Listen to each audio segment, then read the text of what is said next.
한국은행이 과도한 유동성 공급이 원달러 환율과 집값 상승의 원인이 됐다는 지적을 정면으로 반박하고 나섰습니다. 대신 해외 증권 투자 확대, 수출 기업의 외환 보유 등 수급 요인이 최근 고환율의 원인이라는 입장을 거듭 재확인했는데요. 이화여자대학교 경제학과 석병훈 교수와 자세하게 짚어보겠습니다. 어서 오십시오. 안녕하십니까? 네.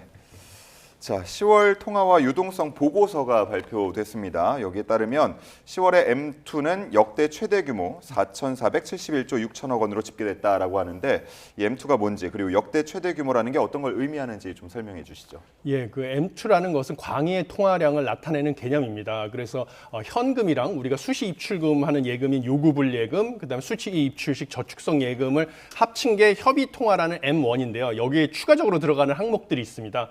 대표적인 게 MMF, 그다음에 2년 미만 정기 예적금, 그다음에 수익증권, 환매조건부 채권 같이 유동성이 높은 상대적으로 그런 자산들이 들어가거든요. 근데 이번에 M2가 이제 전년 동원 대비 증가율이 8.7%로 높게 나타나는 가장 큰 이유는 이 수익증권이죠. ETF라고 하는 수익증권이 큰 폭으로 증가했기 때문입니다. 수익증권 같은 경우는 36.8%나 증가를 했는데 이 수익증권의 영향을 제외하면 전년 대비 증가율이 5.4%로 뚝 떨어지거든요. 그런데 이 수익증권이 늘어난 이유는 그럼 무엇이냐? 결국은 우리 증시가 가파르게 상승을 하니까 ETF 같은 곳으로 이제 투자 수요가 들어왔기 때문이다. 이렇게 보여집니다. 네, 일각에서는 이 가파른 M2 증가율이 고환율 현상의 원흉이다 이런 분석이 나오는데 이거 맞는 말입니까? 예, 일정 부분 기여한 것은 사실인데요. 한국은행에서는 그 인정을 하지 않고 이번에 반박 자료를 블로그에다가 게시를 했습니다. 네. 그래서 무엇이냐면 지금 M2의 증가율이 이 통화량이 크게 늘어나게 되면 상대적으로 통화의 가치가 떨어지기 때문에 원달러 환율에서 일이 상승할 수밖에 없다. 이렇게 보여지는 게 이제 기본적인 경제학의 이론인데요. 실제로 미국과 비교해 봤을 때 M2 증가율이 미국은 4.5%인데 한국은 8.5%거든요. 그래서 이게 원인이 아니냐 이랬는데 한국은행의 주장은 사실은 M2 증가율이 ETF, 미국은 ETF가 포함이 안 돼 있는데 우리는 수익증권이 들어있기 때문에 수익증권을 제외하고 비교하는 게 맞고 이 경우에는 미국 4.5, 한국은 5.4이기 때문에 큰 차이가 안 난다. 라는 얘기를 하고 있습니다. 그런데 네. 일정 부분 사실은 여전히 이거 수익증권을 제외해도 우리의 통화량 증가율이 더 높은 게 사실이고요. 그다음에 경제 이론에서 원달러 환율의 가치를 장기적으로 영향을 미치는 펀더멘탈로 보고 있는 경제 성장률 같은 경우도 우리나라가 미국보다 2027년까지 올해, 내년, 후년까지 다 낮을 거라고 한국은행도 전망을 하고 있습니다.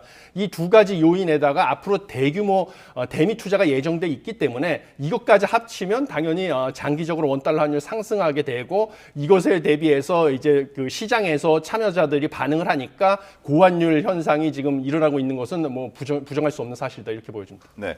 잠깐 말씀을 해 주셨는데 현재 한국은행 같은 경우는 이 유동성이 환율을 밀어올렸다라는 해석 좀 과도하다 이렇게 지금 반박을 하고 있고 말씀하신 것처럼 ETF 제외한 M2 증가율을 뭐 병행해서 이제 공개하겠다라고 말하고 있는데 어느 정도 합리적인지 납득이 되시는지 궁금하네요.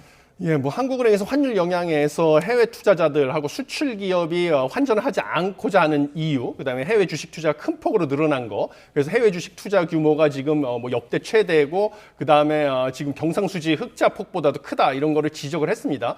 그런데 이것은 결국은 이제 원인과 결과를 바꿔서 보는 거다. 저는 이렇게 보는데 물론 이렇게 큰 폭으로 해외 주식 투자가 늘어나고 그다음에 수출 기업이 환전을 하지 않는 이유 이런 요인이 뭐 3분의 1 가까이 된다 이렇게 얘기를 하는데요. 최근에 환율 상승에 3분의 2 최대 3분의 2까지라고 얘기를 하는데 문제는 이 수급 요인이 발생한 원인 자체는 한국과 미국 경제 간의 기초체력인 펀더멘탈의 차이 우리가 펀더멘탈이 더 낮기 때문에 이 수급이 발생하는 거거든요. 해외 주식 투자 같은 경우는 아까 말씀드린 것처럼 향후 3년간 미국의 경제 성장률이 한국보다 좋을 거로 예상되니까 미국 주가 상승이 예상돼서 미국 주식 투자가 늘어나는 것이고요.